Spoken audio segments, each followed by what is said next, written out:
one-man rule. It's an absolute monarchy, absolute dictatorship. There is no substitution. All important decisions are being made by Putin. He doesn't have a successor, and he cannot have one by design, because if he appoints a successor, he will be considered a lame duck by everyone around him.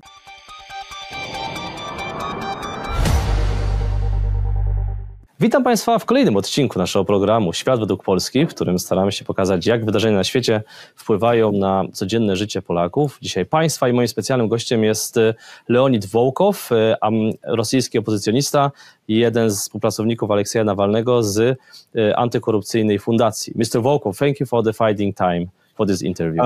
Thank you for the invitation. That's always a great pleasure. I need to start our discussion from the latest information about your father in Russia, that we got information that the Russia authorities started investigative against him. And what is the current information about him? He was arrested. You have some contact with him? He was detained. His apartment was searched. There was a criminal case started against him. And I mean, the real reason for this criminal case is only that he's being my father. He is a university professor. He's almost 70 years old, like a very respected and esteemed member of faculty, professor of theoretical mathematics. So he doesn't really have much to do with, like current politics or something. So they came after him because he's my father, and they wanted to put pressure on me this way. He was taken for a 6 hours long interrogation, but then, thanks God, released. So he is now back home, but there is an ongoing criminal case against him, and the charges actually are quite harsh, with a theoretical maximum of up to 8 years of imprisonment. We're discussing more than 1 year after you was brutally beaten in Vilnius. Now we know that one of the Russian oligarchs and Polish pseudo-fans were involved in this very brutal case. What do you remember from this attack? What is about the investigation in Lithuania, in Poland, or in Russia? Well, I remember everything very good. So I mean, I'm talking to you now from that very house where it all happened. Like, I was beaten with a hammer in front of this house on March 12th, 2024. And it was very painful. It took me more than 1 month to recover. My leg was severely injured. My hand was broken. But fortunately, I managed to avoid more severe consequences. There is an ongoing investigation in Poland. I think that 8 or 9 people have been detained in connection. So the Polish investigators are aware of the whole chain of command. So how this order went down from Leonid Wołkow, the Russian exiled oligarch in Israel, through some of his friends, to the actual perpetrators, who of course didn't have any idea of who I am and what's all this about. So it was only for them, it was just about earning a small amount of money. What is still not clear is to which extent this guy who ordered this attack was actually communicating and cooperating his efforts with the Russian authorities, because as leaked signal messages that are part of this case suggest, the initial plan was actually not only to beat me down, but also to hand me over to Russian authorities when I would be unconscious or injured.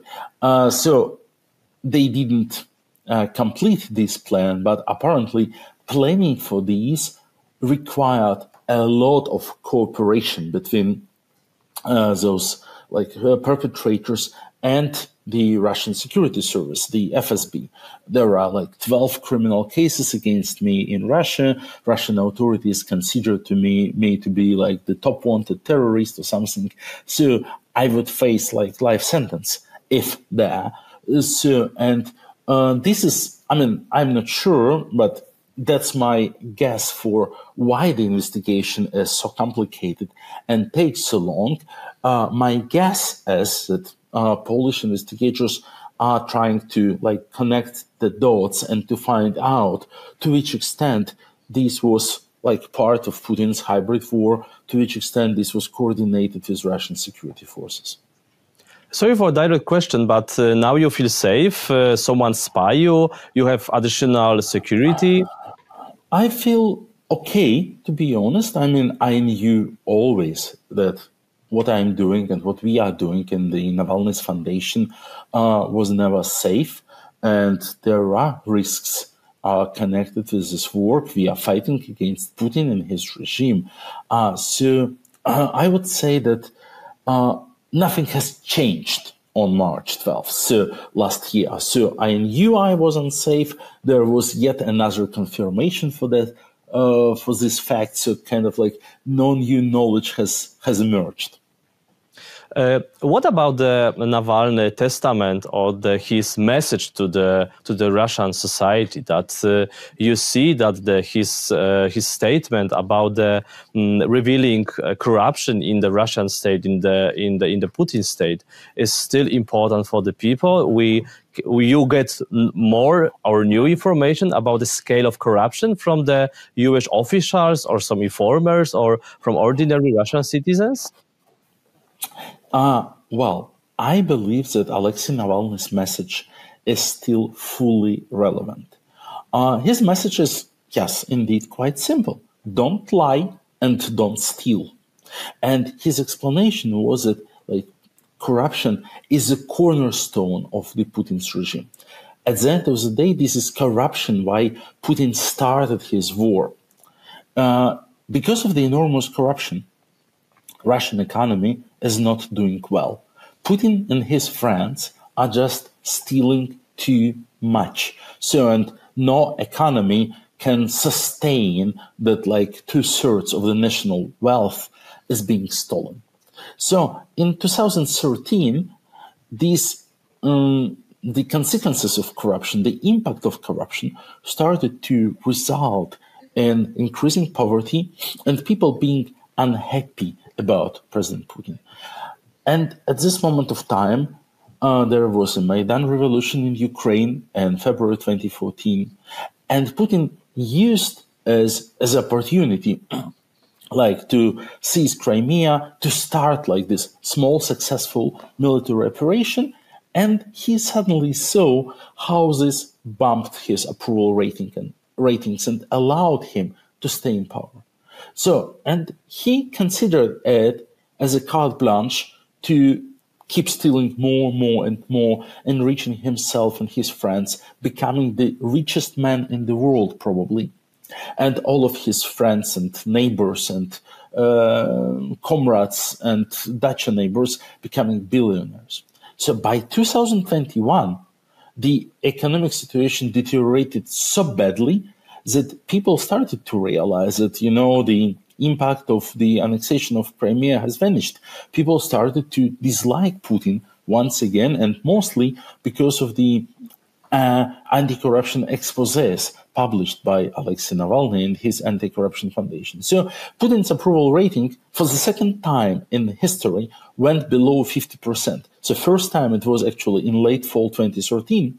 Second time it was in late fall 2021.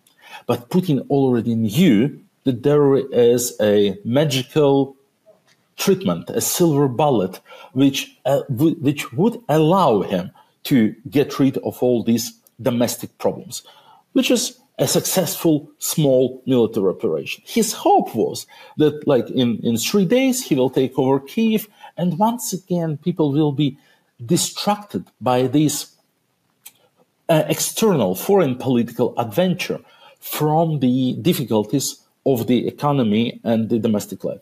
And Putin is not unique. We can remember the Falkland War that the Argentinian junta started in 1982, just to distract the population from the economical problems through this patriotic revival. Or the war in Cyprus that the Greek junta started in 1974. So it happened before, and it unfortunately will happen more and more, like dictators having severe problems domestically try to resolve them with some military adventures. Unfortunately, so this is the logic. This is how it came from corruption to this cruel and unprovoked war of aggression against Ukraine that Putin started. So Putin started it, first of all, things like to repair his approval rating, to repair his domestic political situation. And he miscalculated. He was not able to take over like Kiev in 3 days, and so on. He made many serious mistakes. This terrible war has cost like hundreds of thousands of lives, and there is no clear end game, no clear exit strategy. But we don't have to forget that the cornerstone of it was still the enormous level of corruption. And in this regard, Navalny's message, of course, stays very relevant. And this is why Putin hated him so much and imprisoned him and poisoned him and ultimately killed him. And even now, the Anti-Corruption Foundation continues its work. We publish our anti-corruption investigations. And every of our investigations, especially when we target someone from Putin's inner circle or from the military leadership, we talk to them about like their lavish life, their properties, their villas and private jets and yachts and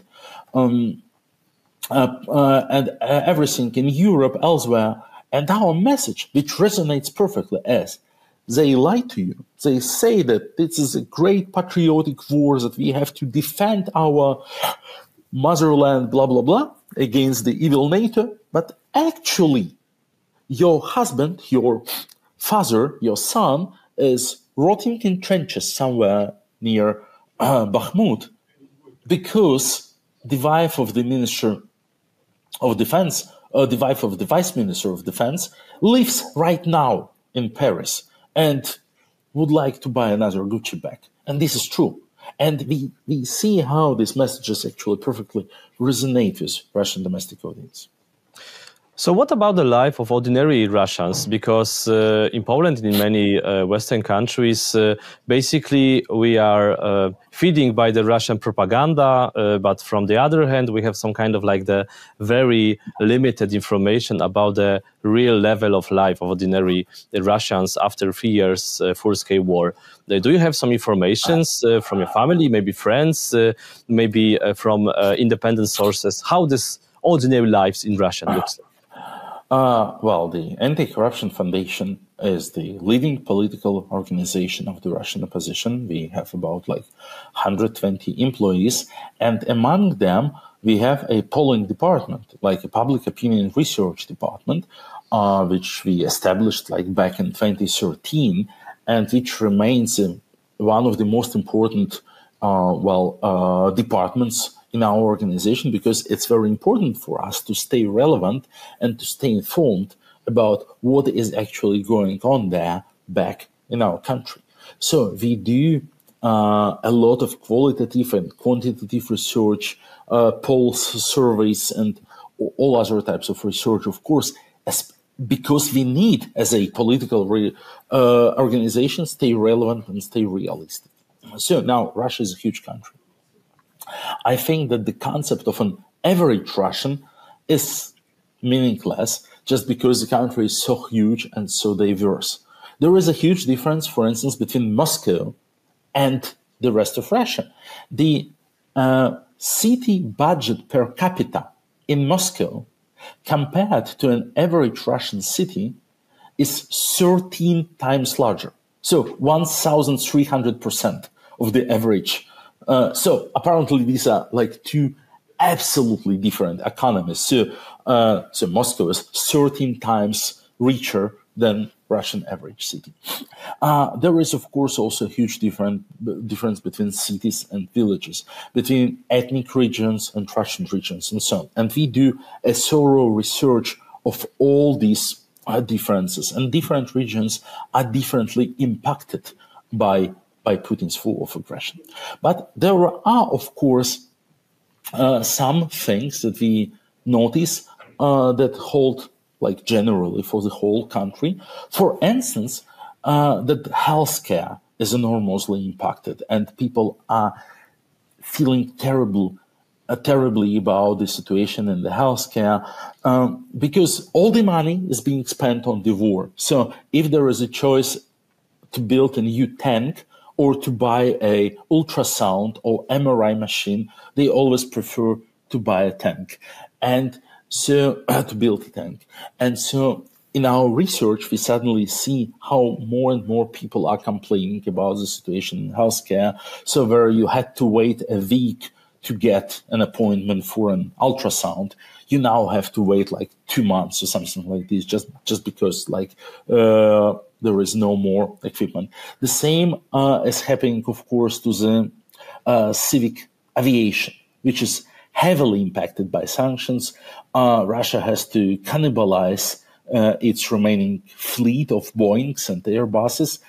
There is like the domestic substitution Superjet is of very low quality and breaks always, and there are severe problems like really more and more flights are delayed and cancelled and so on. So there are problems here and there. They are piling up, so there are more and more problems. And this is important to understand that where it's going. The war between Russia and Ukraine, Putin's war of aggression, is a typical war of attrition. The war of attrition as not a war that could be won. It's not the war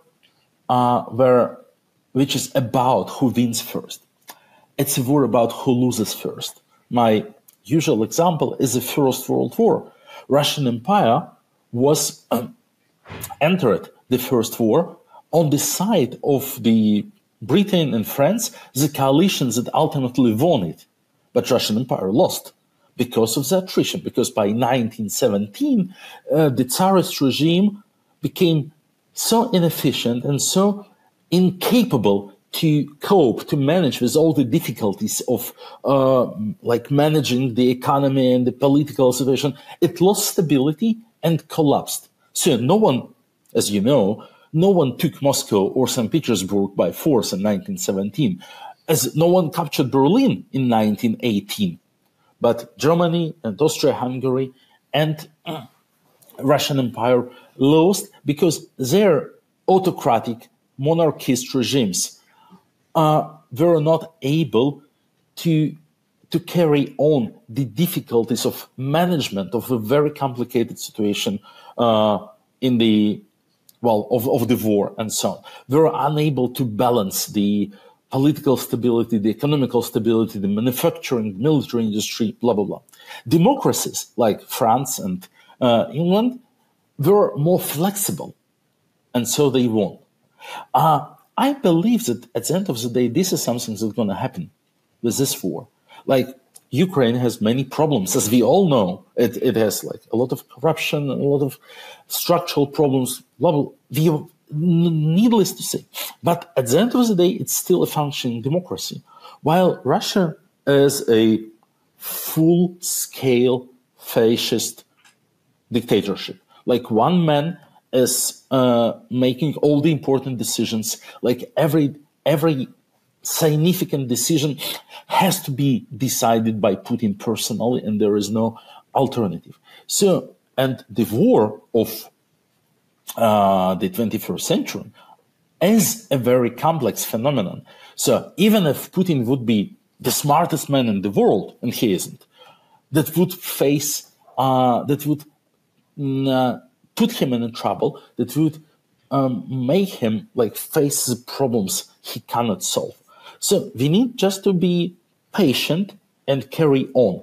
And as these challenges and problems are piling up, at some point of time, there will be like the ultimate challenge that Putin will not be able to manage. We don't know which one it will be.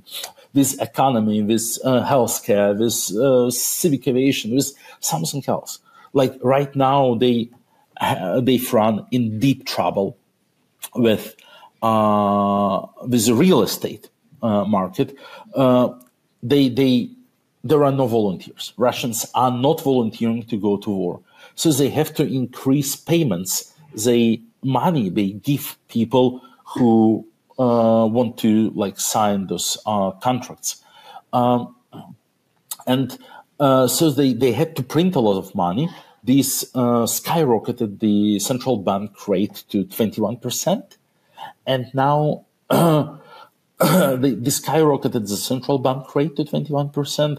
And now the mortgage is 30%, which of course just destroyed the real estate market, which also is kind of a major crisis in Russian economy. So these crises are happening more and more often. And at some point, one of these crises will kill Putinism as a system. But once again, it requires some patience and determination to carry on. Short, brief question about Putin and his closest advisors, because in Western Europe, many people believe that someone can replace Putin, or maybe create some situation when some power could change in Russia. Maybe do you have some information sources? What's happened on Kremlin, briefly? Once again, it's a one-man rule. It's an absolute monarchy. Absolute dictatorship. There is no substitution. All important decisions are being made by Putin. He doesn't have a successor, and he cannot have one by design, because if he appoints a successor, he will be considered a lame duck by everyone around him. People will start making deals with a potential successor, and this will weaken Putin enormously. His plan is to stay in power as long as he can. And he believes, he's in good health. He believes he can carry on for another, 15 years or so. Last question about the future, because many experts, many analytics thought that the Putin trying to go to another invasion, maybe against the Baltic states, maybe against the Poland. Do you think the same, that the Putin can use this kind of a strategic pose after the peace agreement on Ukraine and trying to invade another countries, or maybe the army, the economy, the whole state will be too weak to go directly against the NATO? If Putin would succeed in 2022, if Putin would be able, to get this victory in 72 hours, then of course he would use this tool once again. If there would be a next, political and economic crisis in Russia, that he would, once again to resolve through a military adventure abroad, then of course his next target would be probably Estonia or Latvia, citing the violation of rights of Russian-speaking minorities there, or maybe Moldova. Now, when Putin failed in Ukraine, and it's obviously he failed, his ability to do something like this is very much limited, of course. And we've seen that his army is actually not as strong as it was advertised and so on. But if there is a ceasefire, if he gets enough time to rebuild his military capability, to produce more tanks and so on, this option will appear as possible once again, unfortunately. And of course, he will be willing to test Article 5 of the NATO chapter, because he believes that NATO is not as strong as many believe, because of the internal contradiction, because of course, what President Trump is doing, because of when now President Trump is considering Canada and Denmark his two most historically important NATO allies as his adversaries, then of course everything becomes possible. So, and it creates a temptation for Putin to test Chapter 5. Now, to test Article 5. He's already doing it with all his hybrid aggressions, with arsenals and military facilities all around Europe, with his recent attempt to blow up 3 DHL airplanes with explosive parcels and so on.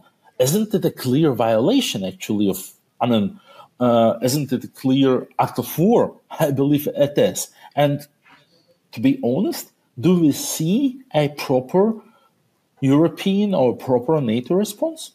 I don't think so. So Donald Trump is a friend of Vladimir Putin and realizing his agenda, or maybe it's working completely different, in your opinion? Donald Trump is a friend of himself only. He's a narcissist, and he is following his own agenda. But Putin, a dictator himself, a narcissist himself, seems to know how to exploit Donald Trump's weaknesses, seems to be quite experienced in like getting along with Trump and making their interests at least seem co-aligned. I don't agree with the opinion that like Trump is just like Putin's puppet or something, but Putin kind of like knows how to predict Trump's steps and logics and how to play along. Thank you very much for this interview. Państwa i moim gościem dzisiaj był Leonid Wołkow, rosyjski opozycjonista, jeden z współpracowników, najbliższych współpracowników Aleksieja Nawalnego z antykorupcyjnej fundacji. Mr. Wołkow, thank you for this interview. Thank you so much, Mr. Drabik. All the best.